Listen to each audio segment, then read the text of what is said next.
Hey everyone! Ready to dive deep into the world of Until Dawn? Released on April 25, 2025, this film has sparked endless discussions, and today, we're uncovering every thrilling detail. If you enjoy this deep dive, don't forget to hit that like button. It really helps us grow. And for more incredible movie explorations and hidden gems, subscribe to the channel. Now, let's unravel the magic behind this cinematic masterpiece. On April 25, 2025, something chilling and extraordinary crept into theaters and never quite let go. Until Dawn, a film that didn't just aim to entertain but to disturb, haunt, and ignite endless conversations. Directed by David F. Sandberg, whose mastery over atmospheric horror had already left indelible marks through Lights Out and Annabelle. Creation. This new offering dared to transform a beloved video game experience into a cinematic ordeal that felt so personal and immersive it was as if the audience was trapped inside the nightmarish loop themselves. From the very moment the lights dimmed and the first ethereal, sinister notes of Benjamin Wallfish's score throbbed through the theater, Until Dawn announced itself as an experience unlike any other, demanding your full surrender to its relentless dread. The premise, on paper, seemed deceptively simple. A group of friends, led by Clover Paul, travels to a remote valley to search for Clover's missing sister, Melanie. The setup bore all the hallmarks of classic horror, but Until Dawn refused to play by simple genre rules. Sandberg and screenwriters Gary Dauberman and Blair Butler twisted the familiar into something diabolically inventive. Here, death was not the end. It was a reset button. Every wrong decision, every careless step, every betrayal among friends led not to a bloody conclusion, but to a fresh, cruel beginning, trapped once more in the same cursed night. The time loop structure, echoing the butterfly effect system from the original game, elevated the tension to unbearable heights, because every choice mattered, and the consequences were cumulative.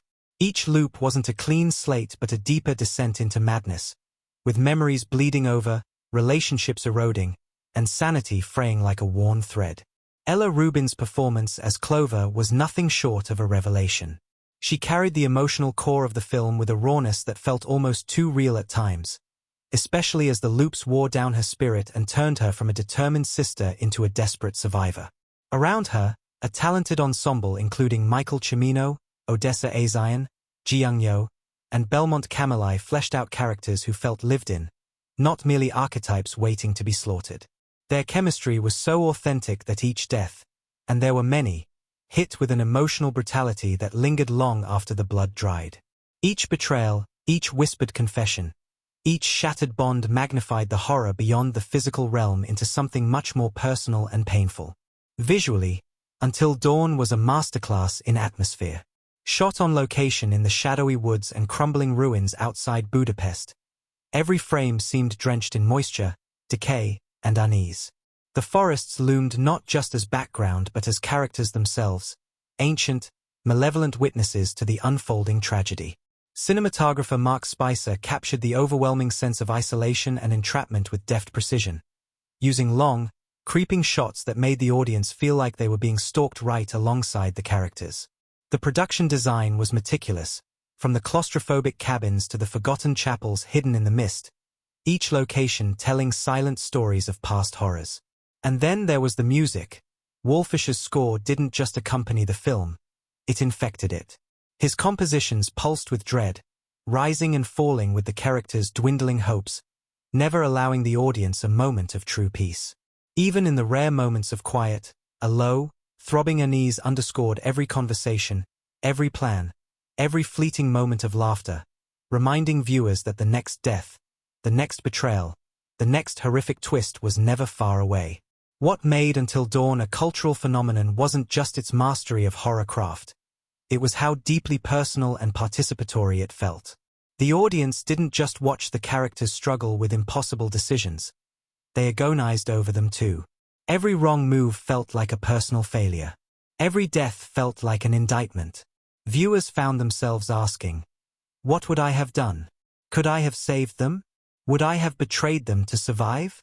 These uncomfortable, soul-searching questions lingered far beyond the theater exits, spreading like wildfire across social media, spawning endless debates, theories, and breakdown videos dissecting every clue, every cryptic line, every fleeting shadow glimpsed in the periphery of the frame. Adding to the fascination was Peter Stormare's return as Dr. Alan Hill, a character who embodied the film's slippery relationship with truth and reality. Was he a guide? A manipulator? A manifestation of Clover's unraveling psyche? Stormare's cryptic performance was laced with sly menace and unsettling ambiguity, providing tantalizing hints at deeper, darker layers of the narrative without ever offering the comfort of certainty. His presence connected the film to the original game while forging new, treacherous ground that made every encounter with him feel like a test the audience themselves were barely surviving. The cultural impact of Until Dawn also stemmed from its refusal to offer easy answers. This wasn't a story where evil could be neatly vanquished, where survival guaranteed salvation. It was a meditation on grief, guilt, and the corrosive effects of trauma, wrapped in the skin of a relentless horror thriller. The final act shattered any lingering illusions of safety, forcing Clover and the audience to make choices that carried unbearable weight. The last twist, a gut-wrenching revelation about the true cost of surviving until dawn, sent shockwaves through audiences worldwide, igniting furious debates and think pieces exploring the film's themes of memory, sacrifice, and the cyclical nature of violence. Critically, the film stirred passionate responses. Many hailed it as a bold reinvention of horror storytelling, a movie that demanded active emotional investment and refused to coddle its viewers. Others found its unrelenting bleakness and narrative opacity challenging, even frustrating. But love it or hate it, no one could deny Until Dawn's power to spark conversation, to haunt dreams, to lodge itself deep within the collective subconscious. It wasn't just a movie, it was an experience, a trial by fire that viewers survived together, clinging to each other in darkened theaters and online forums alike. Part of what made the movie extraordinary was how it weaponized the audience's own expectations against them. Familiar horror tropes were presented only to be brutally subverted. Trusting characters led to betrayal. Obvious escape routes collapsed into traps. Moments that seemed like fleeting victories turned into fresh nightmares. Sandberg played the audience like an instrument, building hope only to crush it, constructing dread so thick it became almost tangible. The result was a film that felt alive, shifting and breathing and mutating with every loop, every choice, every scream. The performances were another crucial element of Until Dawn's success. Beyond Ella Rubin's star-making turn, the supporting cast delivered heartbreakingly authentic portrayals of fear, loyalty, selfishness, and despair. Cimino's portrayal of Max offered a desperately needed anchor of warmth, while Odessa Azine's Nina brought a jagged, unpredictable edge that kept the group dynamic, volatile, and dangerous. Ji Young-yo's Megan layered vulnerability with surprising resilience, and Belmont Cameli's Abel masked deep insecurities behind a brittle facade of bravado. Together, they formed a tapestry of human frailty and strength, making the eventual losses and betrayals all the more devastating. Special effects were employed with careful restraint, blending practical gore with subtle, chilling CGI enhancements that made the supernatural elements feel grounded and believable. The masked killers who pursued the group across loops evolved in design and menace, reflecting the group's mounting terror and fractured trust. Some bore disturbingly familiar faces, hinting at the personal demons each character carried into the valley.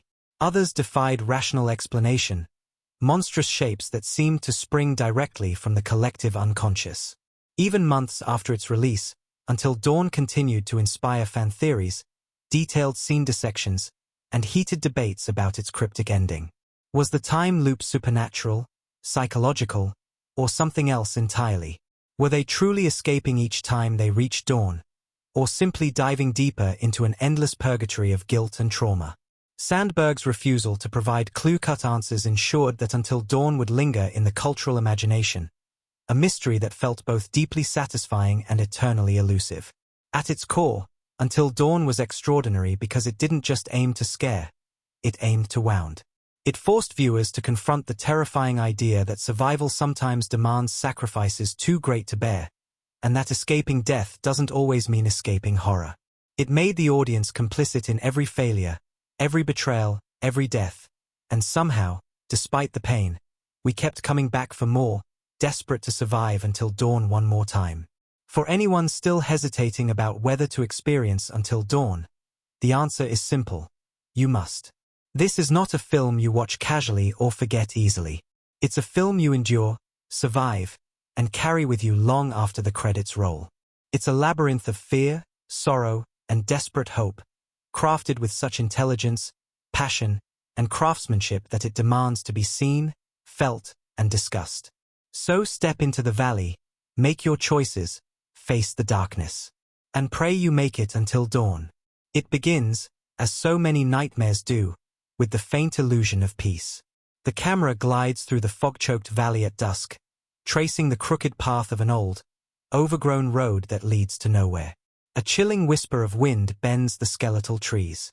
There's something almost mournful in the way the sun struggles and fails to pierce the mist, surrendering the world to creeping darkness before the first star even rises. Somewhere, hidden in that gloom, danger stirs awake. And then, headlights slice the murk. Clover Paul is driving. Her knuckles are pale against the steering wheel, her jaw tight, eyes flickering constantly between the road and the passenger seat where Max, her boyfriend, offers her a nervous smile she doesn't quite return. It's not just the treacherous road that's fraying Clover's nerves. It's the unspoken tension sitting heavy in the air. They're headed toward the valley known to locals as Widdershins Hollow, a place drenched in ominous folklore, and no one's talking about it because no one wants to admit they're scared. But Clover isn't here for ghost stories or campfire thrills.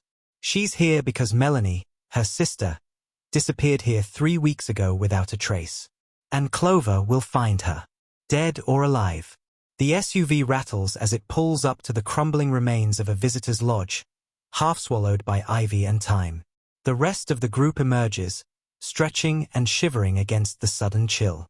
Nina, Clover's oldest friend, immediately lights a cigarette and cracks a joke about dying from hypothermia before anything supernatural can get them.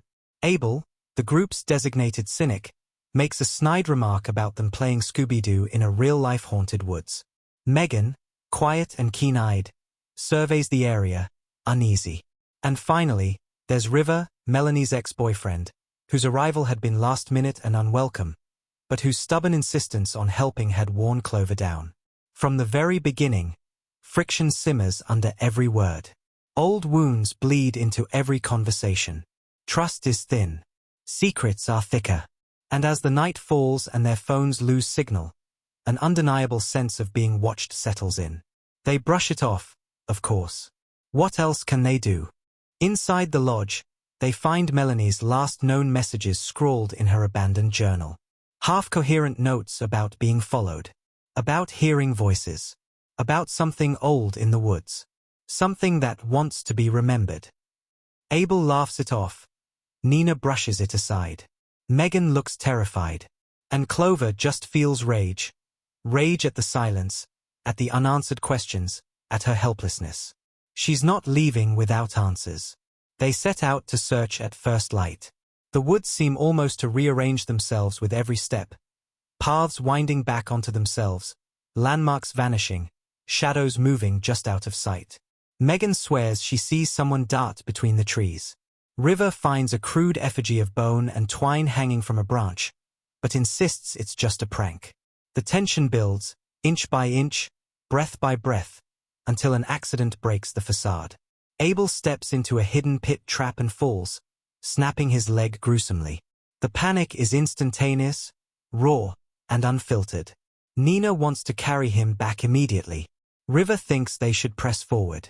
Megan quietly voices what no one wants to hear. That maybe, just maybe, someone set that trap for them. Clover has no choice. She sends River and Nina back with Abel while she and Megan press onward. It's not a heroic decision. It's anger. It's guilt. It's a reckless need to do something.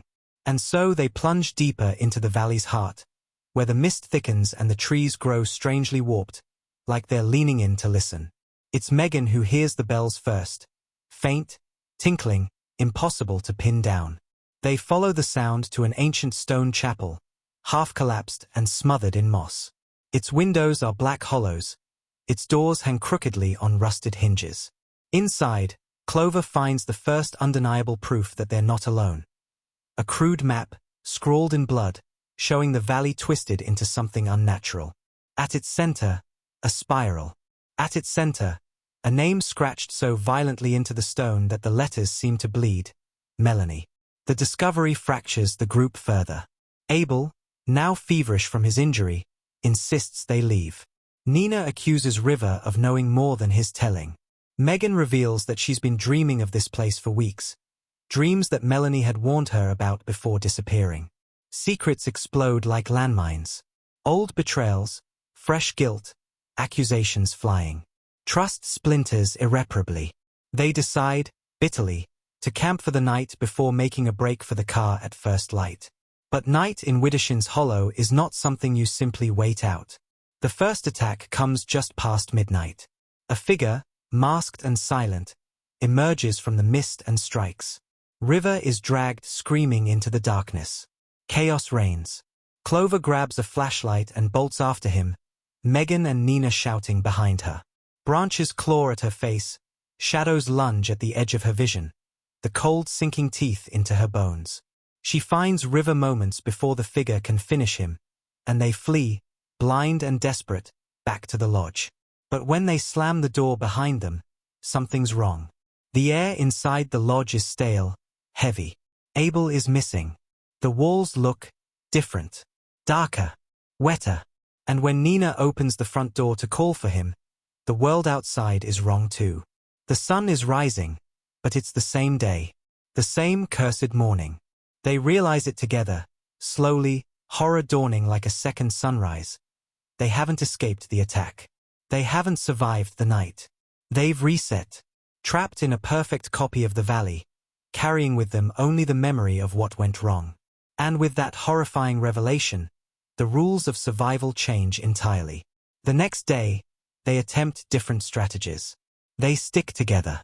They arm themselves with crude weapons. They set traps. But every choice carries consequences, and every death resets the loop, often in crueler and more painful ways. Sometimes River dies first. Sometimes it's Nina. Once, Megan turns on them, her mind snapping under the strain, and Clover is forced to kill her to survive. Each loop unravels them further, fear fermenting into paranoia, love curdling into suspicion. And always, always, the masked figure returns, adapting, learning, growing more vicious with every reset. The figure is not the only enemy. The valley itself seems to feed on their despair, twisting time and space into an endless nightmare. Voices whisper from the trees. Faces appear in the mist. Old memories surface in impossible, cruel ways. Clover's worst fights with Melanie, Abel's guilt over past betrayals, Nina's buried resentment. The valley knows them. It knows how to hurt them. It's during the fourth loop that they meet him, Dr. Alan Hill, appearing inexplicably in the chapel ruins as if he'd always been there. Peter Stormare plays him with a sly, unsettling grace, slipping between helpfulness and veiled menace with unnerving ease. He offers no clear answers, only riddles and questions that cut deep into their crumbling psyches. Are they victims? Or perpetrators? Are they running from something? Or toward it? Every conversation with Hill leaves them more shaken, more uncertain of what is real. Through piecemeal discoveries, a recording hidden in the lodge basement, an old diary buried under a cairn, a symbol carved into the valley's heart, they piece together fragments of a terrible history. Widdershins Hollow was once the site of a cult, one obsessed with cycles, rebirth, and remembering the forgotten. Melanie had uncovered something during her ill-fated visit, something that cost her her sanity and possibly her soul. Her final entry, scrawled in frantic, broken handwriting, offers a chilling warning: do not trust the ones you love. They will be your undoing. By now, the bonds holding the group together are in tatters. River grows increasingly erratic, convinced that Clover is hiding something from the rest. Megan becomes withdrawn, haunted by visions of her own death that seem to predict future loops with terrifying accuracy. Nina, once the group's loudest skeptic, now speaks in terrified whispers about hearing Melanie's voice calling to her from the trees. It's Megan who first proposes the unthinkable: that survival might not mean saving everyone. That maybe, just maybe, the valley demands a sacrifice to break the cycle. The tension is unbearable, a taut wire stretched to snapping. Clover resists the idea with every fiber of her being, but doubt gnaws at her. Memories surface, Melanie, whispering in her ear late one night after a bitter fight, saying, "You'll forget me when it's easy. You'll leave me behind when you have to." Guilt and fear collide inside Clover, making every decision heavier, every choice a potential death sentence not just for her friends, but for her own soul. As the first half barrels toward its crescendo, another attack tears the group apart again. This time, the masked figure corners them at the chapel. In a desperate bid to buy time, River shoves Megan toward the killer and bolts, leaving her screaming behind him. Clover, frozen in horror, can do nothing but watch. The betrayal is complete. The guilt is immediate. And when they find themselves waking back at the lodge again, alive, whole, and yet irreparably broken, the stage is set for the devastating second half. The valley isn't just testing them. It's changing them, twisting them. And as Clover stares into the mirror and sees a flicker of someone, or something, else staring back, she understands the terrible truth. The price of surviving until dawn might be more than any of them can bear. The morning light, if it can even be called that, falls grey and thin across the broken windows of the lodge, casting the group in long, skeletal shadows. They wake, as they have before, in their worn sleeping bags, with the heavy, sickening knowledge that nothing they do seems to matter. That death here isn't an ending, it's just another loop. But something is different now. Megan won't speak. River won't meet anyone's eyes. And Clover, for the first time, feels something colder than fear stirring in her chest. A hollow acceptance, maybe, or something worse. They know now that survival might not be possible without blood. But what they don't yet know is whose blood the valley demands. As the group sets out once more, the woods seem even less real than before. Trees bending at impossible angles, paths looping endlessly, the sky flickering as if struggling to hold its shape. Time itself is slipping. Megan keeps murmuring things under her breath, fragments of sentences that make no sense. His waking up, the ground remembers, we never left. Nina insists they head back to the car, but the road itself has vanished, replaced by an endless snarl of blackened roots. It's Clover who realizes first. The valley is collapsing in on them. The longer they stay, the less of themselves they'll have left. The group's fragile alliance cracks for good after a terrible discovery. Abel's body, or what's left of it, strung up in the trees like some grotesque warning. His eyes are gone. His mouth is sewn shut with thorns. Nina falls to her knees, sobbing, while River silently pulls out a knife, gripping it until his knuckles bleach white. Megan doesn't even blink. Clover feels the horror clawing at her, but she can't give in. Not now. If they're going to escape, if they're going to survive, she has to keep moving. They decide, or rather, Clover decides, that they need to reach the spiral. The center of the valley, marked on the bloody map. Maybe answers are there. Maybe Melanie is there. Maybe it's the only way out. Megan, eerily calm now, insists she knows the way. She claims to have seen it in dreams before we ever came here. With no better plan, and time visibly running out, they follow her deeper into the rotting heart of Widdershins Hollow. It's along this march that the second major twist hits, so hard it nearly knocks the breath from the viewer. River turns on them, accusing Clover of manipulating them, of hiding what she learned from Melanie's journal, of leading them to their deaths. The confrontation is brutal and physical. River swinging the knife wildly, Clover dodging, Megan stepping between them without a shred of fear. In the struggle, Nina is slashed across the arm, and River flees into the trees, leaving Clover screaming after him, the knife bloody in her hands. They can't chase him. They're too close now. The landscape around them becomes grotesque. Trees shaped like screaming faces, the ground splitting open in jagged, yawning mouths. The mist thickens, chokes. Every step feels like wading through molasses, every heartbeat a thunderclap against the skull. But Megan's voice, steady and certain, guides them onward, her words almost ritualistic, left at the hollow tree. Right at the black water. Straight through the weeping stones. It becomes clear that Megan knows far more than she ever admitted, that maybe she was chosen for this long before any of them stepped into the valley. And then, they find it. The spiral is not a place. It's a wound. A massive pit, carved into the earth, spinning downward in endless, bone-white rings, each layer carved with writhing, indecipherable symbols. In its center stands a monolith, black as obsidian and slick with something that isn't rain. It hums at a frequency too low to hear but strong enough to rattle teeth in jaws and make bones ache. Waiting for them at the edge of the spiral is the masked figure. Except now, as it removes its mask, the truth fractures the story into shards. It's Melanie. But not the sister Clover remembers. This Melanie's skin is pale, almost translucent, her eyes inhumanly black from edge to edge.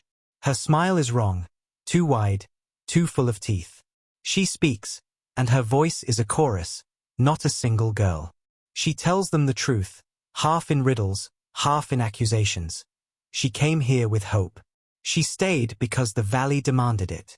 She is both prisoner and warden. Her only salvation was to become part of the hollow, to shed her humanity like a snake sheds skin. And now, Clover must make her choice. Sacrifice someone she loves, or remain trapped in the valley's endless cycle forever, slowly eroding into something less than human, just as Melanie did. The emotional weight here is unbearable, every character breaking in their own way. Nina collapses, begging Clover not to choose her. Megan offers herself without hesitation, claiming this was always her destiny. River, battered and blooded, staggers back into the clearing, knife still in hand, looking at Clover like she's both salvation and executioner. Clover stands at the tipping point between who she was and who she might become. And it's here, in this impossible moment, that the final emotional gut punch lands. Clover refuses. She refuses to play the valley's game. Refuses to kill to save herself. Refuses to sacrifice any more souls to feed whatever ancient hunger festers at the heart of Widdershins Hollow. Her defiance is not grand, not cinematic. It's small, desperate, whispered through choked-back tears. I won't become you, she tells the twisted echo of her sister. I'd rather die myself. And for a moment, silence reigns. Then the valley shudders like a living thing struck a mortal blow. The spiral cracks down the middle. The monolith groans and splinters. The ground opens beneath them, and Clover falls, plunging into darkness so complete it feels like drowning. She awakens in daylight.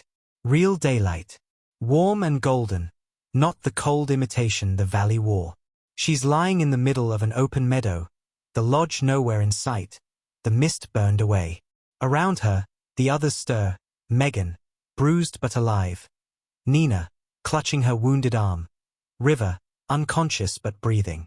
There is no sign of Melanie. No sign of the spiral.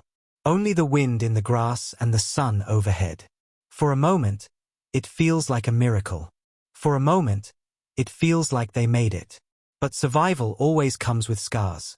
In the final haunting minutes of the movie, as the survivors limp away from the hollow's invisible borders, subtle, unsettling details linger. Megan's reflection in a puddle smiles a fraction too late. Nina absent-mindedly hums the same melody Melanie whispered in her last loop. River's shadow flickers unnaturally against the trees. And Clover, at the very edge of the woods, hears her sister's voice once more. This time not from a dream or hallucination, but from within herself, curling like smoke around her thoughts.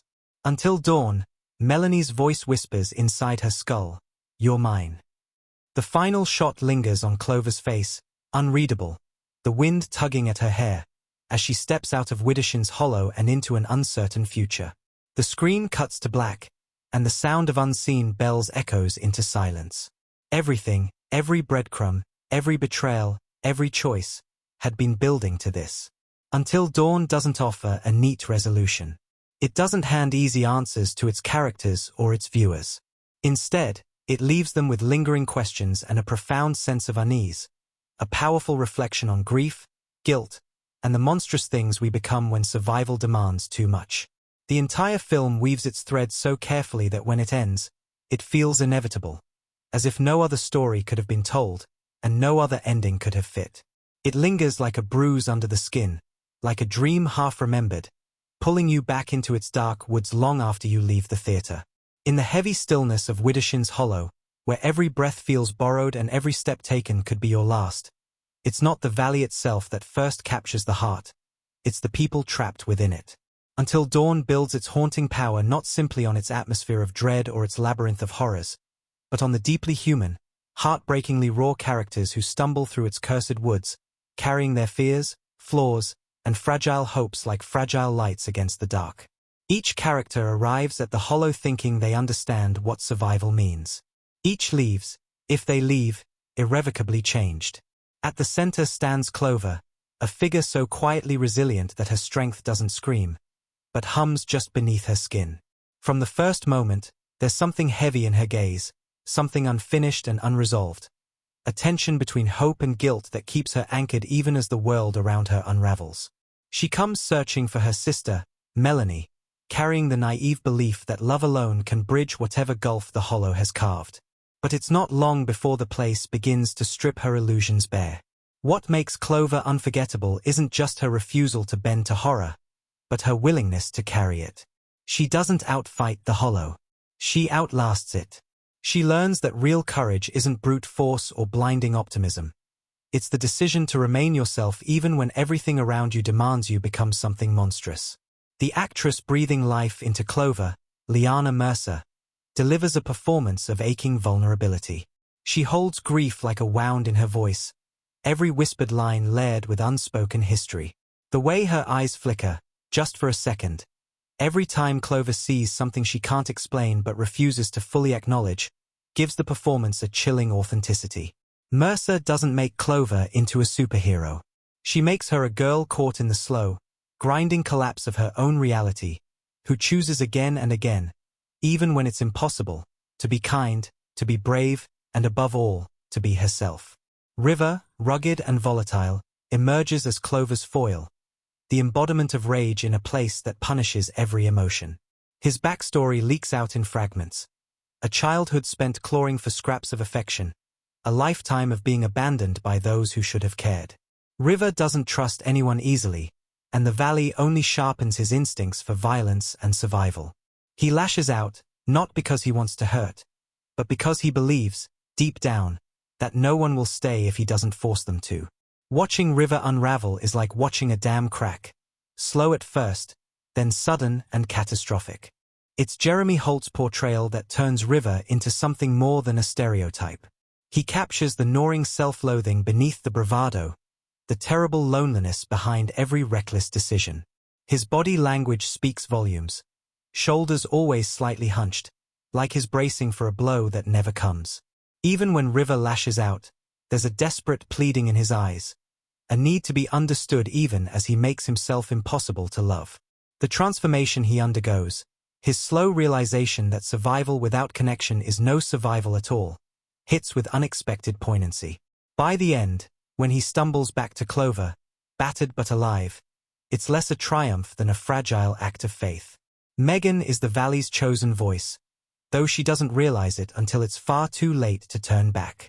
Soft-spoken, eerily perceptive, Megan moves through the story like a thread pulled too taut, her kindness almost otherworldly, her knowledge unsettling.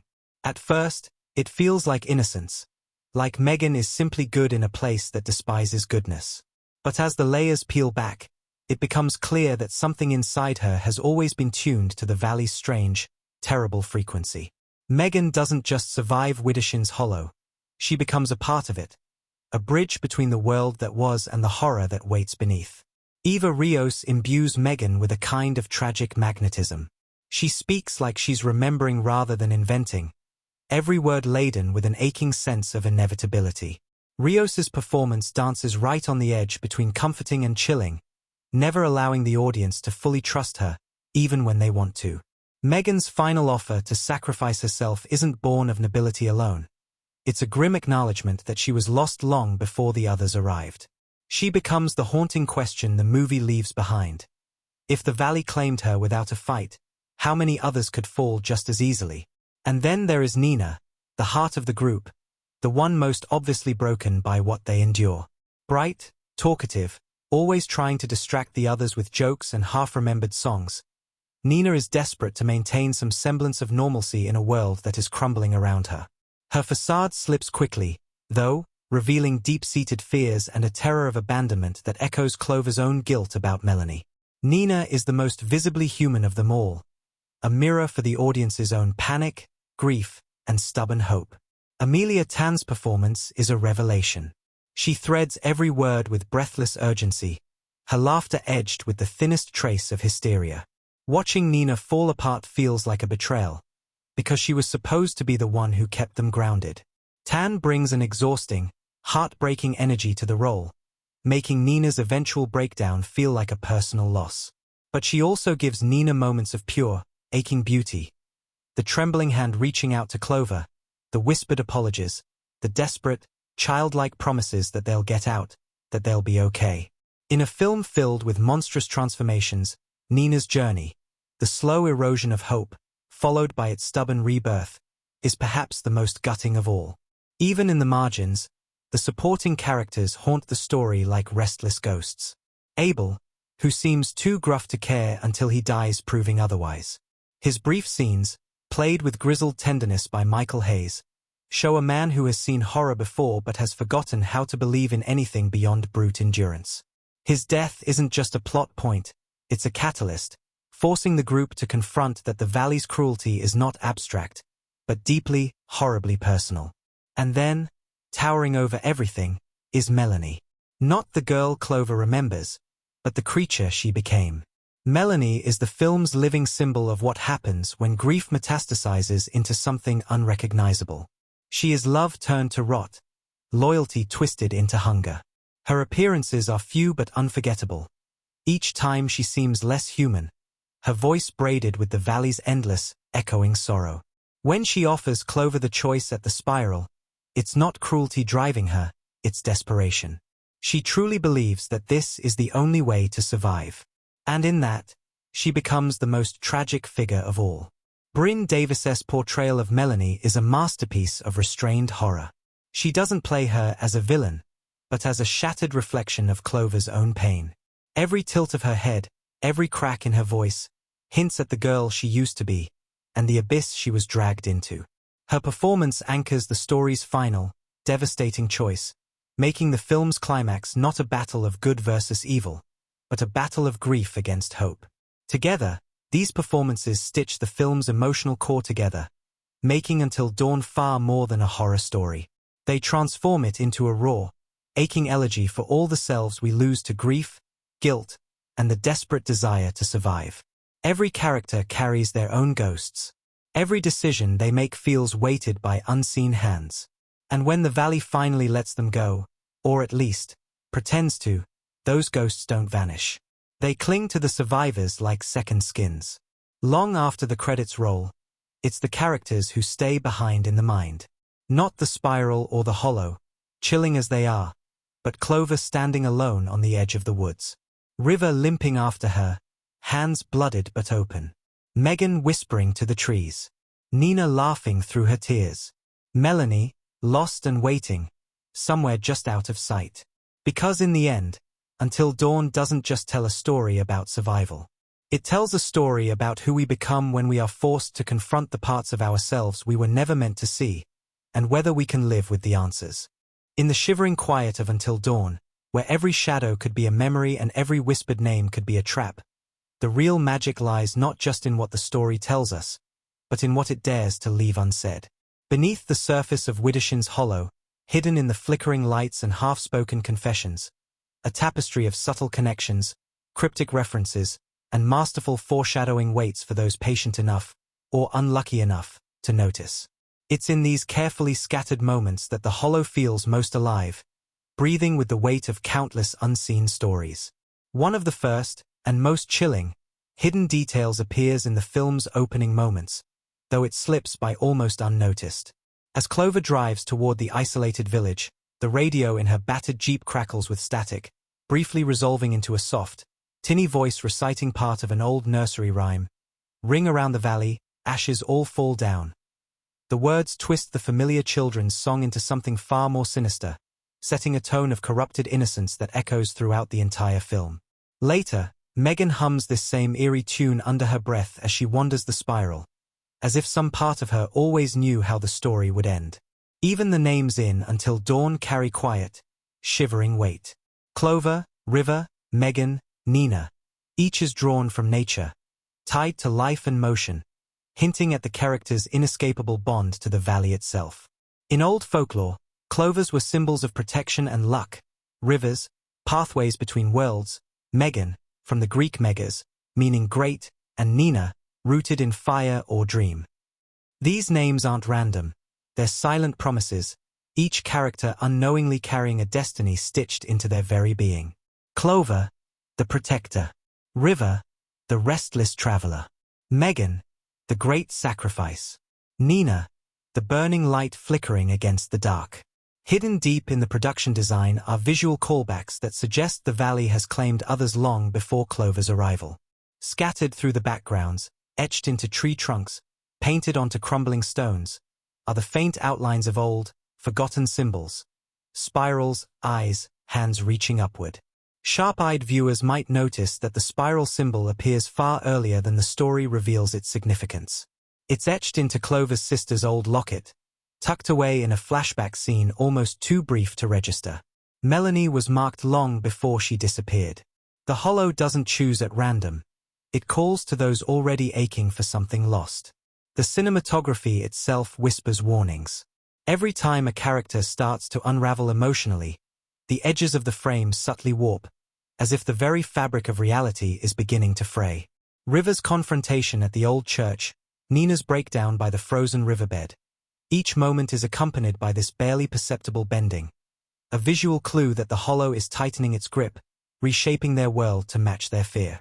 And then there are the mirrors, or rather, the lack of them. Throughout the film, reflections are conspicuously missing. Windows are dusty, water is muddy, glass is cracked or opaque. It isn't until Clover stares into the still black pool at the valley's heart that she finally sees a reflection, and it's not her own. This clever absence primes the audience subconsciously to understand that identity, memory, and self are dangerously fragile things here. What you see can't be trusted. What you are may not be safe, either. One of the film's most brilliant Easter eggs hides in plain sight during the group's first night at the abandoned inn. As they light the hearth, the flames briefly flare and reveal, scorched into the wood above the mantel, the words, "What you bring, you leave." It's a phrase that resonates deeply by the film's end, when the survivors realize they can escape the valley's physical boundaries but can never truly leave behind what they carried into it. Grief, guilt, rage, sorrow. The valley simply gave form to what was already eating them alive. Cultural connections are woven just as deftly. Widdershins hollow draws heavily from Celtic mythology, specifically the belief that to travel Widdershins, counterclockwise, around a sacred site is to invite misfortune or awaken dark forces. Clover's decision to circle the spiral in reverse, defying the valley's rules, is a deeply symbolic act of rebellion, one that ultimately grants her and River a chance, not at victory, but at escape. For viewers familiar with the lore, it's a breathtakingly subtle payoff. Another buried treasure lies within Megan's cryptic ramblings about the shepherd. She describes a figure who comes before the dawn, wearing the faces of those we love. It sounds like nonsense, a symptom of the hollow's madness, until the climactic sequence when Clover faces a twisted, half-recognizable version of Melanie, guiding her toward surrender.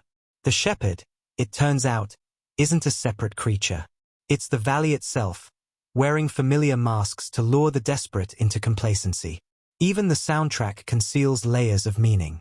Composer Eliza Worthington weaves faint human voices into the ambient score, so faint they're almost subliminal. Slow the tracks down, and you can hear fragments of lost conversations. Pleas for help, whispered confessions, lullabies gone sour. It's as if the valley is made of all those who tried to leave and failed, their voices trapped like insects in amber. The hollow's seasonal imagery, too, carries symbolic weight. Though the timeline suggests the story unfolds in early spring, the landscape remains locked in a stubborn winter. Frozen rivers, skeletal trees, breath frosting in the air. It's a visual metaphor for grief itself. Time moves forward, but the heart remains frozen in place. Only after Clover chooses to confront, rather than deny, the truth about Melanie does the first thaw begin. with the faintest hint of green pushing through the frost. One of the most haunting blink-and-you'll-miss-it details appears when Megan, half lost in a fugue state, sketches strange shapes in the dirt with a stick. At first glance, they seem random. But slow the scene down, and you'll recognize them. Their constellations, Orion, Cassiopeia, Perseus, the mythic heroes and doomed queens of old, stories about battles fought and lost against fate itself. Megan's unconscious drawings hint that Widdershins Hollow isn't just one cursed place. It's part of a pattern stretching across time and space, a wound in the world that reopens whenever grief festers deep enough. Another whispered connection ties to a minor but memorable figure, the gas station attendant who warns Clover not to head into the hollow. His name tag reads Sam. It's a subtle nod to horror tradition, an homage to Sam Loomis, the character who first tried, and failed, to warn others in Psycho and Halloween. It positions Sam as part of a long line of doomed prophets, characters cursed to know the truth but powerless to change anything. And scattered throughout the dialogue are fragments of old, half-remembered fairy tales. Phrases like the road that walks, the house that eats, the song that never ends. These aren't just spooky word games. They're references to ancient myths about places and stories that ensnare wanderers forever. Widdershins Hollow, it turns out, isn't inventing horror. It's simply echoing it, a timeless trap for those who dare to hope they can outwit grief. The final, most devastating Easter egg hides in the credits themselves. If you watch closely, the usual in-memory dedication at the end is missing. Instead, in tiny, almost invisible font, is a single line, "We are all still here." It's not just a message from the fictional valley. It's a reminder that grief is not something that passes. It lingers. It evolves. It becomes part of us, no matter how far we run or how bravely we fight. It's these invisible threads, this latticework of references, callbacks, and whispered truths, that give Until Dawn its eerie sense of depth. It's a film that doesn't just reward attention, it demands it. Every rewatch peels back another layer, another haunting revelation. The valley, like grief itself, is bigger on the inside than it seems. And maybe that's the cruelest trick of all. Because the real horror of Widdershins Hollow isn't the monsters waiting in the mist. It's the simple, unbearable truth that once you've looked into the dark long enough to see yourself reflected back, you never truly leave. You just carry the hollow with you. Until dawn. Until dusk. Until the end. Long before the first frame of Until Dawn ever flickered to life, a strange kind of energy already pulsed around its making. A tension between dreams and nightmares that would haunt every step of the journey. In the early days, when director Evelyn March first pitched the project to Valiant Pictures, it was almost laughed out of the room. A horror drama hybrid set in a fictional valley where grief manifests into reality. It sounded too cerebral, too bleak. And yet, something about March's quiet insistence and the way she described the hollow, as a place you could feel breathing against your skin, refused to let the idea die. From the beginning, the production seemed to invite the uncanny. The shooting location, a remote stretch of forested land in British Columbia, was chosen for its fog-choked valleys and ancient trees. But shortly after the crew arrived, strange incidents began stacking up. Lights would flicker even when generators were shut off. Distant singing was reported late at night, echoing from parts of the woods no one had ventured into. At one point, lead actress Kaya Morrigan, who played Clover, woke up to find muddy footprints leading across her trailer floor, despite her trailer being locked from the inside all night. Rather than spook the crew into leaving, these eerie happenings were almost welcomed, woven into the spirit of the project like secret blessings from the hollow itself. The commitment to realism bordered on madness. March insisted that whenever possible, natural light would be used, no faked fog, no CGI-enhanced moonlight. The scenes in Widdershins Hollow were often filmed during the blue hour just before dawn or just after sunset, leading to brutal overnight shoots where actors spent long hours shivering in damp, freezing conditions. To maintain authenticity, the production team refused to heat the outdoor sets, believing that the actors' visible breath and genuine discomfort would add a raw, desperate energy to the performances. It did. But it also led to more than one case of hypothermia scares, and Kaya Morrigan later confessed that half of Clover's trembling wasn't acting at all. There was a fierce dedication to psychological immersion. 2. March asked the core cast to keep journals written from their characters' perspectives during the entire shoot. Every night, they would scribble down their private fears, imagined backstories, or fragments of hallucinations their characters might experience. Some of these journals grew disturbingly intense. Noah Bright, who portrayed River, filled entire pages with drawings of spirals and eyes, images that hadn't yet appeared in the script, but would later be incorporated into the film after March, eerily inspired by the sketches, rewrote key scenes to match. One of the strangest behind-the-scenes facts involves the spiral itself, the massive stone monument at the valley's heart. Rather than build a lightweight replica, the art department constructed the spiral out of real, hand-chiseled stone slabs sourced from a demolished cathedral. The structure weighed over 4 tons and had to be assembled piece by piece in the middle of the forest. During filming, the spiral reportedly sang at night, low, haunting whistles as wind passed through its cracks.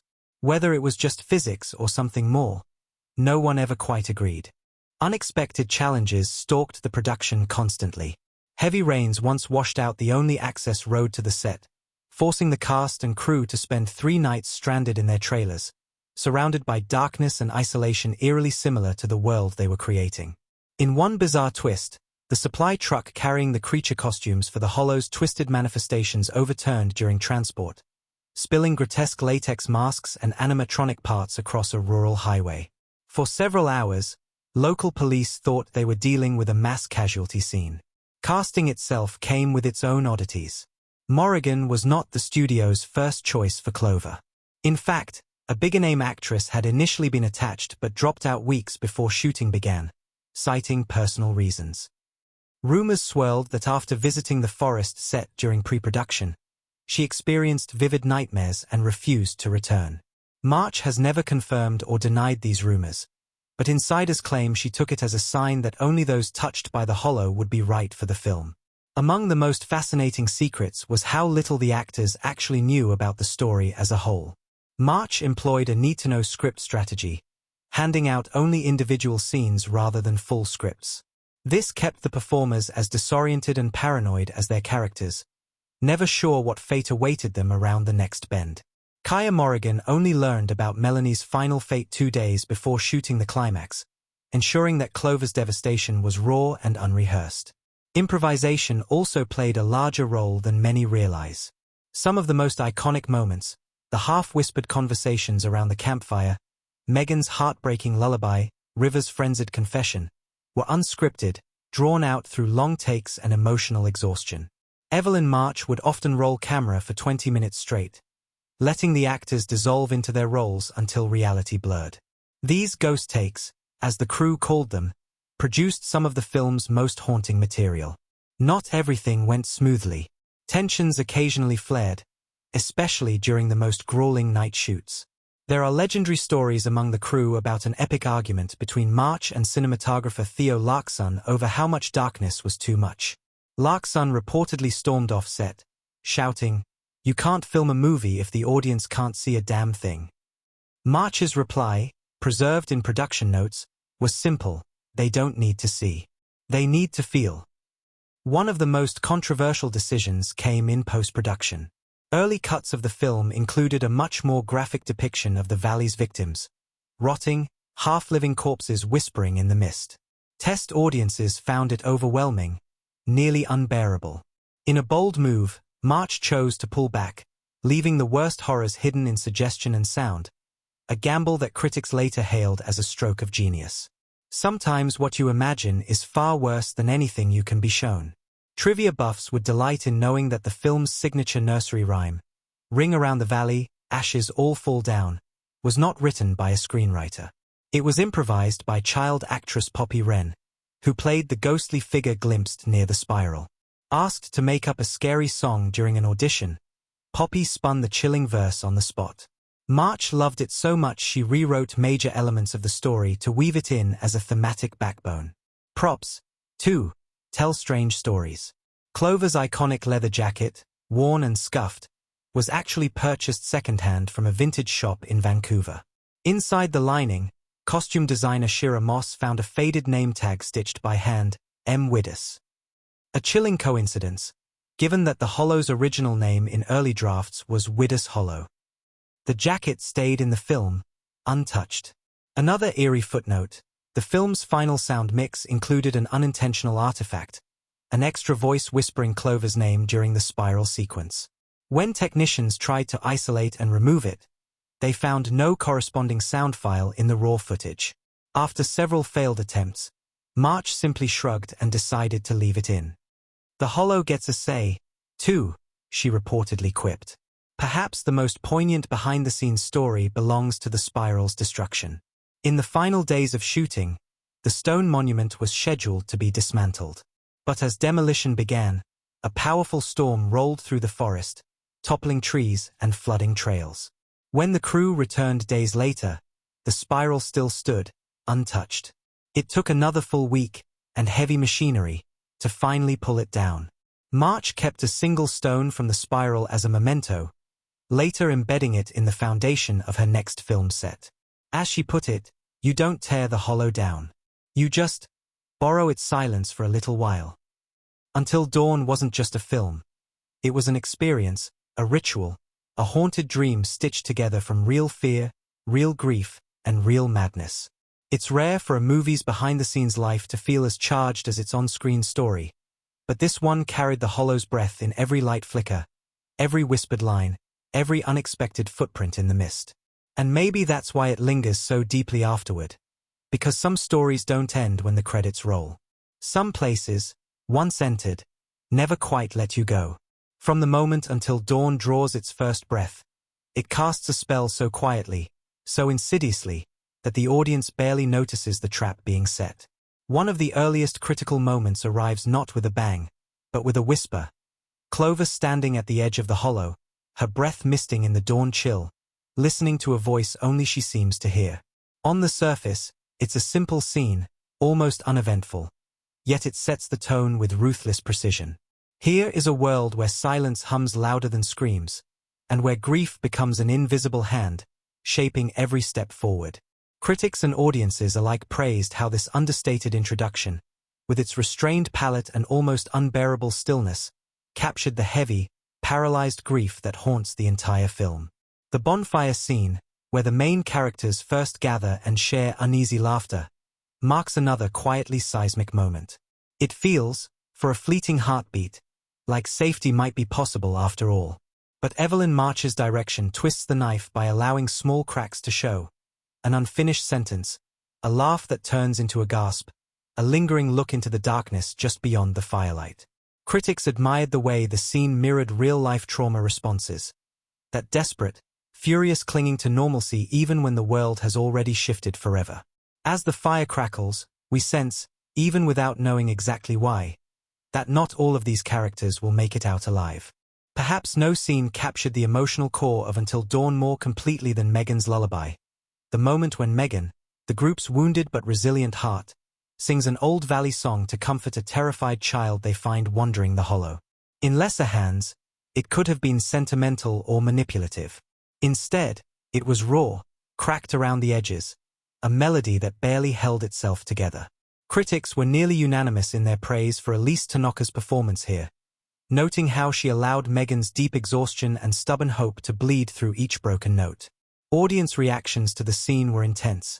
In theaters, you could hear the collective breath being held, a silence so absolute it felt almost sacred.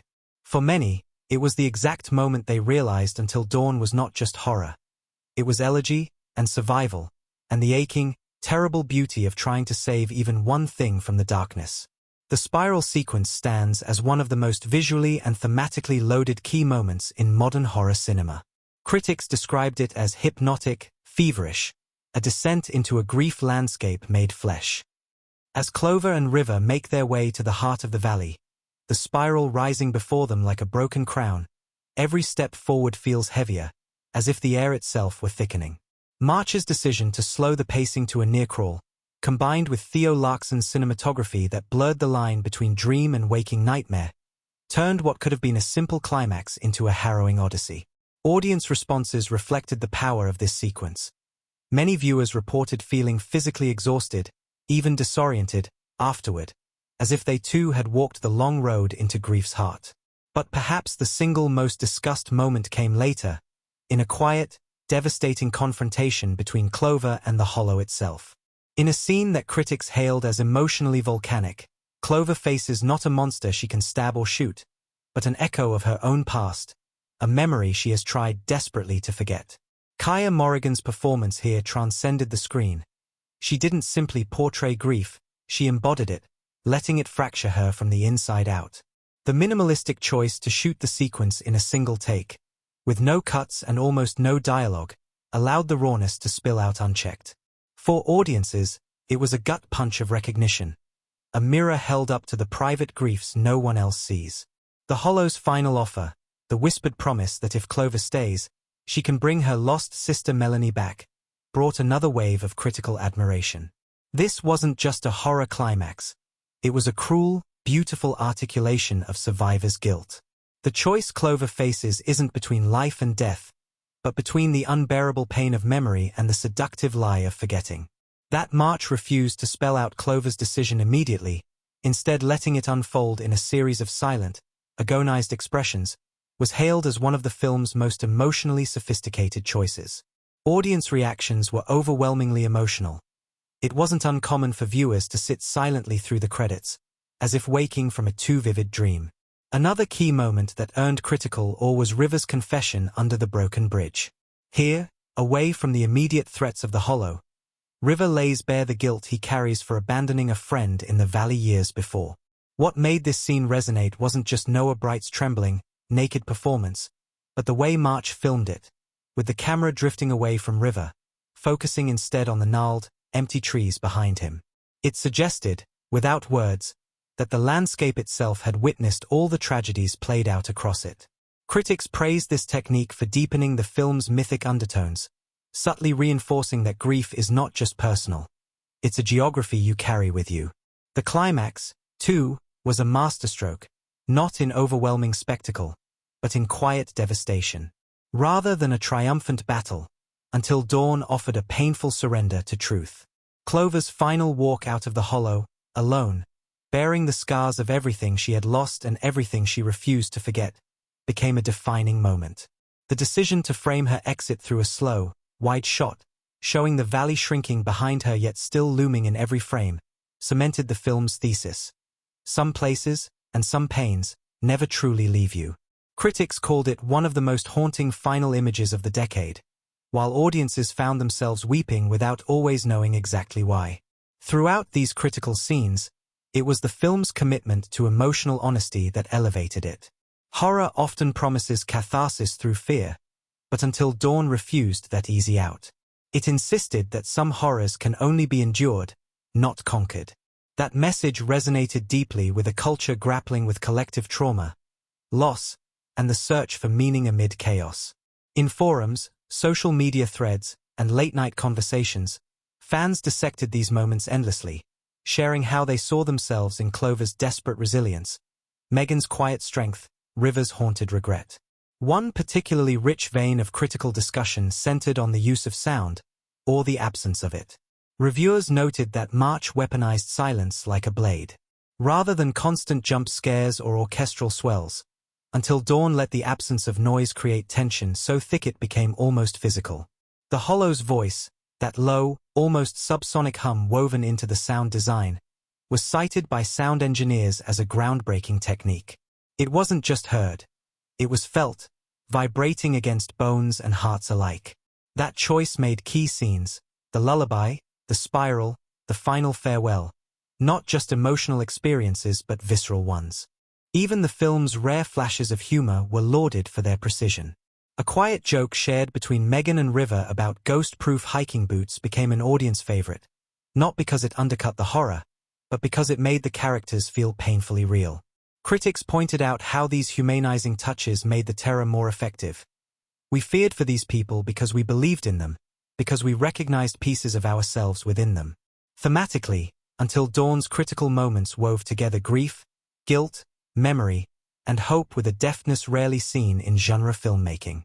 Scenes that on the surface seemed disconnected, the bonfire, the spiral, the lullaby, were in fact intricate reflections of one another, forming a symbolic web that trapped both characters and audience alike. Clover's journey wasn't just through a haunted landscape, but through the labyrinth of mourning itself. Critics praised how the film's structure mirrored the non-linear process of grief, looping back, losing direction, being pulled under by unexpected currents of sorrow and memory. And then there were the audience reactions that went beyond the critical sphere. Midnight screenings became almost ritualistic experiences. Viewers brought journals to write down their dreams afterward. Some theaters even reported impromptu group discussions in the lobby, strangers connecting over shared catharsis. March had intended the film to be an experience as much as a story, and in this, she succeeded beyond even her own hopes. Every key moment in Until Dawn was crafted with that larger experience in mind. Not just to shock, but to linger, to root itself quietly inside the viewer and whisper long after the lights came back on. The film's true terror was never just the Hollow's creatures or the chilling visuals. It was the way it held up a mirror and asked, "What have you lost? And what would you give to see it again?" As the critical landscape continues to unpack Until Dawn's dense layers, these pivotal scenes remain at its core, glowing quietly in the dark. They are not just cinematic achievements. They are emotional landmines, waiting to detonate anew with each viewing, ensuring that once you enter the Hollow, a part of you will always stay. Until Dawn isn't just a film, it's a living, breathing testament to how far modern cinema can push the boundaries of both creative storytelling and technical craft. From its inception, the movie seemed to exist in its own orbit, determined to do things differently, to carve a space that felt not only hauntingly unique but audacious in its artistic risks. The result is a film that doesn't just tell a story, it absorbs the viewer, pulling them into its world with a visceral intensity that, as many critics pointed out, felt almost cinematic in its immersion. The film's inception started with an unusual question. What if grief itself could be portrayed not just as an emotional state but as a space, a place, something you could touch and feel? This concept would be the spark that ignited the unique journey of Until Dawn's production. Working from this vision, director Evelyn March took an unconventional approach, one that would ultimately influence not just the way the story was told but how it was filmed. March wasn't interested in the usual set designs or the formulaic tricks of the horror genre. Instead, she saw the Hollow not as a mere backdrop but as a character in its own right, a living, breathing entity whose emotions and intentions pulsed through every frame. The creation of the Hollow, its looming trees, fog-laced roads, and echoing valleys, was, according to the crew, one of the most technically ambitious parts of the production. As production designer Jordan Quinn revealed in an interview, much of the Hollow was built not on location but inside massive, purpose-built sound stages. These sets were designed to give the feeling of constant motion, an environment that could shift and warp as the characters moved through it. But the most groundbreaking element wasn't just the physical space. It was how sound and visuals were fused to create a more immersive, emotionally driven experience. The Hollow had to feel like a place of grieving, Quinn explained. We used lighting techniques to create spaces that felt tight, suffocating, and then, just when you thought you could breathe, we'd open it up again, and you'd feel exposed, vulnerable. Every angle had to communicate this sense of foreboding, but also, oddly, the beauty of loss. The film's visual effects, led by VFX supervisor Nadia Clarkson, were instrumental in transforming Quinn's set designs into something that felt like a living nightmare. Yet, Clarkson's team faced an immense challenge. The Hollow's supernatural elements, with its swirling mists and occasionally shifting landscapes, needed to feel almost organic in its unpredictability. These weren't the typical jump-scare creatures of the genre. These were manifestations of grief, intangible but no less real. To create this, Clarkson worked hand-in-hand with cinematographer Theo Larkson, who had previously worked on such atmospheric films as The Pale Hills, 2022. Larkson's use of lighting became one of the film's defining technical achievements. The decision to film much of the movie in a mix of natural and low-key artificial light created a constantly shifting visual palette.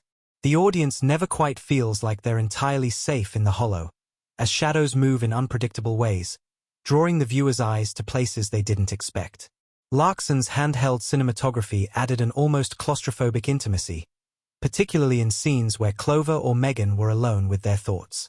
By keeping the camera at eye level, the audience felt like they were right there, experiencing every creak of the floorboards and every quiet breath. One of the most remarkable sequences that benefited from this was the spiral scene, which stands as a landmark achievement in the film's technical storytelling. The spiral was a monumental visual metaphor, a twisting maze of trees that seemed to move as the characters traversed it.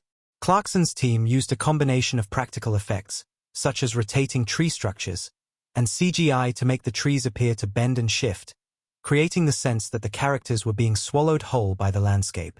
The decision to film this sequence mostly in one take, without cuts, was a daring technical choice, but one that perfectly captured the suffocating nature of the moment. The effect was so convincing that many in the audience, even after learning about the production methods, found it difficult to tell where practical effects ended and digital manipulation began. However, the technical journey wasn't without its hurdles. One of the more unexpected challenges came early on in production when the crew faced severe weather delays that threatened to throw the entire shooting schedule off. Until Dawn's production had originally planned to shoot much of the film in the Pacific Northwest, a region known for its dense forests and dramatic landscapes. But unseasonably heavy rains and mudslides made it nearly impossible to film outdoors, forcing the team to quickly rethink their approach. This unexpected setback turned into a creative breakthrough, as the team embraced the sound stages and shifted focus to creating a self-contained environment, one where every detail, from the lighting to the fog to the strange, distorted sounds of the hollow, could be precisely controlled. "We had a set we could mold in ways we hadn't anticipated," said Clarkson. "It meant that instead of nature working with us, we worked with nature. The weather in the real world wasn't in our favor, but on set, we could use the same kinds of forces, the wind, the sound, the dark, to create an environment that felt as unpredictable as grief itself." The sound design was another area where the film distinguished itself from other horror films. Instead of relying on traditional orchestral scores or overt sound cues, Until Dawn employed a minimalist approach to sound. Much of the film's atmosphere was created through layers of environmental noise. The rustling of the trees, the creaking of the hollow's ancient wood, the unnerving hum of the earth itself. Sound designer Rachel Lowe, who had worked on The Descent, 2005, was brought in to ensure that every element of sound heightened the film's psychological tension. Perhaps the most memorable auditory innovation came during the lullaby scene. Lowe, in collaboration with the composer Soren Richter, decided to strip the music down to its barest form. A simple, haunting piano line that echoed through the landscape like a forgotten memory. This minimalist score, combined with the soft rustle of the wind, gave the scene a strange, ethereal quality. Viewers, already immersed in the characters' emotions, were left to focus on the smallest details. The crack in Megan's voice, the slight trembling of her hands, the painful quiet of the hollow itself. It wasn't just a moment of solace for the characters. It became a moment for the audience to reflect on their own memories of loss. Speaking of sound, the decision to use silence as a primary narrative tool also speaks to Until Dawn's technical achievements. Rather than using the standard horror tactic of sudden loud noises to startle viewers, the film employed silence to build tension in unexpected places. This use of silence, particularly in moments when characters are isolated, forced the audience to focus on their emotions rather than external threats. Every breath, every footstep, became magnified, heightening the sense of unease. While Until Dawn is a film rooted in the psychological, the technical brilliance doesn't end with the visual and auditory elements. The film's editing, another crucial part of its success, keeps the story's emotional pulse alive. Editor Sarah Winters, known for her work on The Phantom Tide, 2019, skillfully weaves together the non-linear storytelling. Flashbacks, memories, and dreams intermingle with the present timeline, creating a fragmented sense of time that mirrors the disorientation of grief. In a standout sequence, the timeline fractures during a particularly intense scene with Clover, the fragmented editing mimicking her emotional breakdown. Instead of cutting away to an obvious reveal, the film lingers in disorienting close-ups, forcing the audience to process the chaos with Clover herself.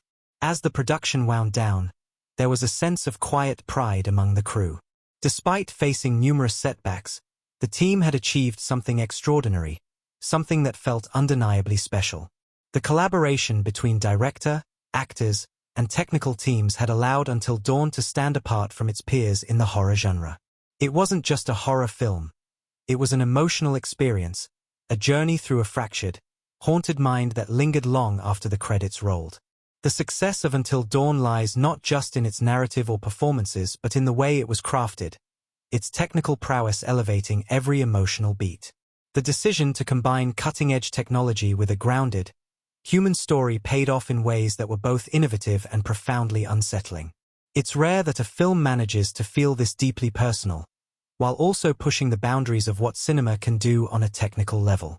For those lucky enough to witness the magic unfold, Until Dawn will forever remain a testament to the power of imagination, not just in storytelling, but in how we tell stories. Until Dawn is not just a film. It is a tapestry of complex themes and intricate symbolism, woven together in a narrative that defies easy categorization. Beneath the surface of its haunting atmosphere and the twists that grip the viewer's attention, the film explores profound reflections on grief, memory, and the way we confront trauma. These elements are not simply part of the story. They are the very foundation of the film's emotional and philosophical depth. As the characters traverse the hollow, their journey mirrors the process of coming to terms with a past they cannot escape, a past that haunts them not only in their minds but in the very spaces they occupy. The hollow itself becomes a symbol of this deep emotional terrain. It is a space that defies logical explanation, an environment that both nurtures and torments its inhabitants. The shifting woods, the suffocating fog, the eerie silence, they are all metaphors for the inner turmoil of the characters, particularly Clover and Megan. They are trapped in a world where the boundaries between reality and memory blur, where the echoes of the past seem to collide with the present at every turn. The hollow is not just a physical place. It represents the internal landscapes of the characters' minds, landscapes that are haunted by their own unresolved grief.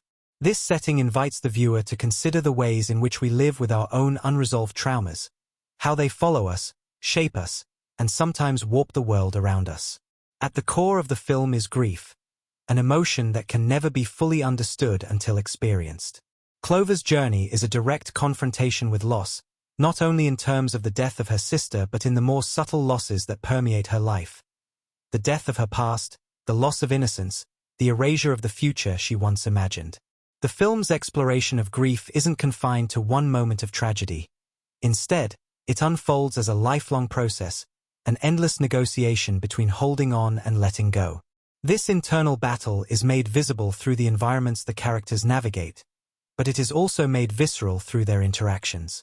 Every step they take toward understanding, every moment they choose to confront the ghosts of their past, is a reflection of this larger theme of grief's persistence and its transformative power. Megan's journey, though intertwined with Clover's, focuses more on the battle between healing and retribution. Where Clover represents the fragility of moving forward, Megan represents the difficulty of forgiveness, of reconciling with what cannot be undone. Her arc speaks to the generational impacts of trauma, showing how the reverberations of pain extend far beyond the person who experiences it. The anger Megan carries, her need for vengeance, is a natural response to an unjust world, but it also binds her to the past in a way that stunts her emotional growth. Her transformation is about learning to release this anger, even though it feels impossible. The grief in Until Dawn is not merely personal. It is deeply connected to the societal structures around the characters. The film taps into broader cultural fears and the ways in which societal trauma shapes individual lives. The hollow, a place where nothing is ever truly still, could easily be interpreted as a reflection of the modern world's perpetual motion, a world that demands constant adaptation and quick resolutions to complex issues. This pressure to keep moving, to keep surviving, creates a culture that rarely allows for emotional pause, for deep reflection. The characters' experiences of trauma, therefore, are not just individual crises. They are exacerbated by a world that encourages them to look away from pain, to keep pushing forward rather than pausing to acknowledge what has been lost. The hollow, in its unyielding, disorienting nature, offers no easy escape from this relentless force. Symbolically, the trees in the hollow are particularly significant. They are ancient, standing tall and unmoving, yet constantly shifting and changing, bending under the weight of time. In this sense, the trees serve as a mirror to the characters themselves, rooted in their pasts, yet marked by the scars of time and loss. The trees are not passive elements of the environment. They are active participants in the film's symbolic language. They reach out, twist around the characters, and in one chilling sequence, appear to envelop them entirely. This connection between the trees and the characters highlights how the past can sometimes suffocate, how memories can wrap around us and trap us if we are not able to confront them. Just as the characters must navigate the oppressive weight of the Hollow's landscape, they must also navigate the overwhelming weight of their emotional burdens. The film's use of water is another key symbolic element. Water appears in various forms throughout the story, often when the characters are forced to confront the deepest parts of themselves. The metaphorical significance of water, flowing, constant, yet ever-changing, is unmistakable. Water represents the passage of time, the flow of emotions, and the cleansing potential of release. However, water also symbolizes danger, drowning, and being overwhelmed by forces beyond one's control. One of the most significant sequences in the film occurs when Clover is submerged in a pool of water, only to emerge gasping for air, reborn in a way but forever changed. This image of emergence from water speaks to the theme of emotional rebirth. The characters must dive deep into the murky waters of their memories and trauma to come out the other side, altered but alive. Beyond personal trauma, the film also explores how grief affects relationships. Clover and Megan's dynamic is one of the central emotional arcs of the film, as their bond is strained by years of unresolved emotions. The Hollow's encroachment on their relationship, pulling them apart physically and emotionally, mirrors how trauma can drive a wedge between people who once were close. In many ways, Until Dawn is a meditation on how grief isolates us, pushing us away from those we love, and how reconciliation often requires a painful but necessary journey toward forgiveness. The characters' fractured bond, each holding on to their own perception of the past, illustrates how deeply personal grief can reshape relationships, sometimes beyond recognition. Social commentary is also subtly woven into the film, reflecting a broader cultural dialogue about mental health and the collective trauma of modern society. The world of Until Dawn feels suspended in time, much like the way our culture often treats unresolved trauma, as something that can be compartmentalized, something we can move past if we just keep going. However, the film challenges this notion, suggesting that trauma, if left unaddressed, will bleed into every aspect of our lives, affecting how we interact with others, how we see the world, and how we see ourselves. In this sense, The Hollow serves as a metaphor not only for personal grief but for societal neglect of mental health.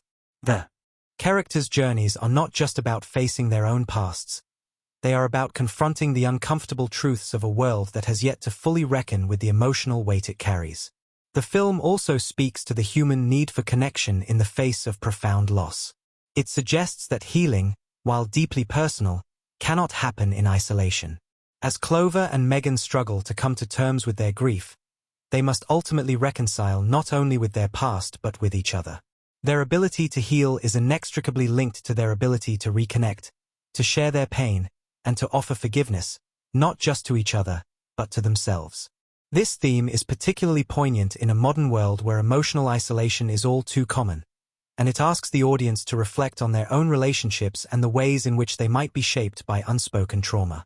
Until Dawn is a powerful exploration of the ways in which we grapple with the darkness of grief and the ghosts of our past.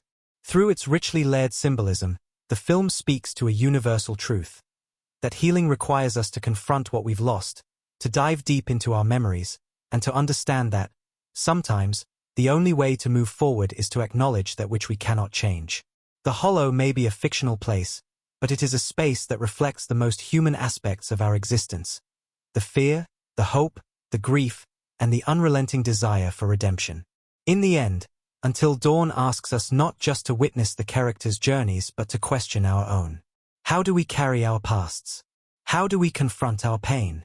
And perhaps most importantly, how do we move forward? The magic of Until Dawn lies not just in its haunting atmosphere or its carefully crafted plot, but in the undeniable chemistry between its cast and the palpable connection they share with their characters. From the very first frame, it is evident that the actors have tapped into the essence of their roles, elevating the narrative and making it feel alive, raw, and deeply personal. The film's emotional resonance would not have been possible without the deep bond between the cast members.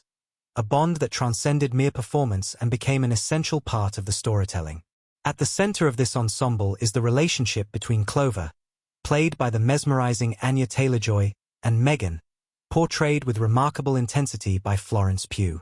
Their dynamic is one of the key driving forces of the film, a complex mixture of shared history, unresolved conflict, and the weight of years spent apart. This relationship, at once tender and strained, required a deep understanding between the two actresses, both of whom brought their own personal gravitas to their roles. Their chemistry on screen is electric, with every glance, every silent moment, carrying the weight of unspoken words. It's clear that their performances were fueled not just by the script but by their mutual respect for the material and each other. Behind the scenes, Taylor-Joy and Pugh spent hours together in preparation for their roles, engaging in deep discussions about the emotional beats of the story and their characters' journeys. The result is a dynamic that feels incredibly authentic, two women bound by shared tragedy but divided by their different responses to it. This depth is not only a testament to their individual talents but to the rapport they developed while immersing themselves in the story. As the cameras rolled, the chemistry between them transcended the script, allowing the characters to evolve in real time, responding to each other in ways that felt fresh and spontaneous. But the film's ensemble cast is not limited to its two leads. Each supporting character, from the stoic and enigmatic Hunter, played by Tom Hardy, to the fiercely determined Cassandra, played by Naomi Scott, adds another layer to the story, contributing to the film's rich emotional tapestry. Hunter's quiet presence, his calm yet authoritative demeanor, contrasts sharply with Cassandra's fiery spirit, creating a dynamic that is both confrontational and complementary. Their relationship, though secondary to the central plot, serves as a mirror to the main character's struggles. Where Clover and Megan are lost in a maze of grief and guilt, Hunter and Cassandra's interactions hint at a different kind of resolution, one built on trust and the willingness to fight for the future, even when the past refuses to let go. The supporting cast, too, is instrumental in establishing the film's tone and atmosphere. Each actor, from the quiet, sorrowful Joseph, played by Daniel Kaluuya, to the youthful, energetic Clara, played by Caitlin Mayer, adds to the complex network of relationships that drive the story. These performances are not just background noise. They are integral to the unfolding drama, offering both contrast and coherence to the main narrative. In a film like Until Dawn, where every moment feels laden with meaning, these smaller roles are crucial in building the emotional stakes and creating a world that feels richly populated with people whose lives intersect in meaningful ways. As powerful as the actors' chemistry is, it is the way the cast interacted with the physical world of the film that truly brings Until Dawn to life. The set itself, an eerie, sprawling mansion deep in the woods, is as much a character as the people who inhabit it. The set design was intentionally built to be unsettling, with winding hallways, creaking floors, and rooms that seemed to shift in both size and shape. The filmmakers used this disorienting environment to play with the actors' perceptions, sometimes altering the set during shooting to heighten the feeling of unease. The result was an immersive experience for the cast, who often had to react to the space as much as they did to the other actors. In one memorable scene, the actors were asked to navigate a hall that appeared to elongate as they walked down it, the distance between them and their destination growing longer with every step. This clever use of set design not only deepened the actors' immersion, but also added to the sense of impending dread that permeates the film. This shift in focus to emotional realism, psychological complexity, and nuanced character development had a far-reaching influence on subsequent films in the genre. Directors and writers began to take note of the film's success, not just in terms of its commercial reception but in how it connected with audiences on a deeper, more personal level. Filmmakers began to realize that horror and suspense didn't need to be confined to jump scares or grotesque imagery. Rather, it could thrive in the subtle, quiet moments where human emotion is laid bare. Until Dawn demonstrated that true terror comes from within, from the complexities of the human heart and mind. Beyond its influence on genre filmmaking, Until Dawn left an undeniable mark on the broader pop culture landscape. Its themes of grief, loss, and personal redemption resonated with people across the globe, fostering a connection that extended far beyond the theater. Fans of the film engaged in deep, thoughtful discussions about its meaning, analyzing the symbolism, the characters, and the haunting imagery that filled every frame. These conversations didn't just stop at the credits. They became a part of the cultural dialogue, as people shared personal stories of how the film mirrored their own experiences with trauma and healing. The film's cultural impact was further cemented by its lasting presence in online communities, fan discussions, and the media. Until Dawn became a reference point for future films and television shows, a touchstone for those seeking to combine deep emotional resonance with thrilling suspense. Its legacy can be seen in the countless think pieces, analyses, and tributes that continue to pour in from fans and critics alike, all of whom view it as a significant moment in film history. Its influence spread beyond just film buffs. It permeated television, literature, and even music, as the themes of Until Dawn found their way into the collective unconscious. What was perhaps most remarkable about Until Dawn's cultural influence was the way it transcended its genre. It wasn't just a horror film, nor was it strictly a psychological thriller. It was a powerful exploration of the human condition, wrapped in a narrative that blended suspense, mystery, and tragedy. It reached people from all walks of life, from casual viewers to academic critics, from those seeking pure entertainment to those searching for deeper meaning. The film's ability to appeal to such a wide array of audiences speaks to its universal themes and its ability to resonate on a personal level, no matter one's background or experience.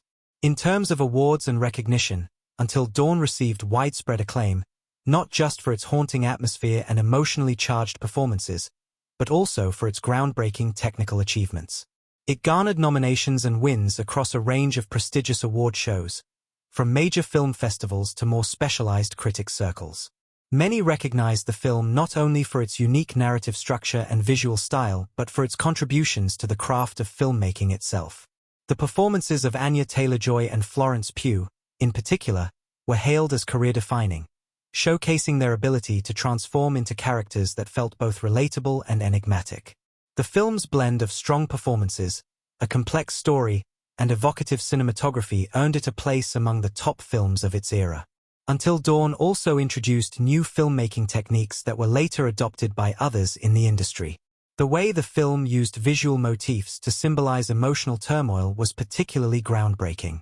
The intertwining of internal character conflict with the external world, the shifting set, the heavy use of shadows and light, the subtle camera angles that made the audience feel disoriented, set a new standard for how visual storytelling could reflect the emotional undercurrents of a narrative. Filmmakers took notice of how these techniques not only enhanced the atmosphere but also allowed viewers to experience the story from the characters' perspectives, making the film's emotional punches all the more potent. As for the impact on the genre as a whole, it's clear that Until Dawn influenced a wave of similarly emotional thrillers that followed in its wake. Films that tackled more personal, psychological terror, rather than relying solely on the typical external threats, became more prevalent.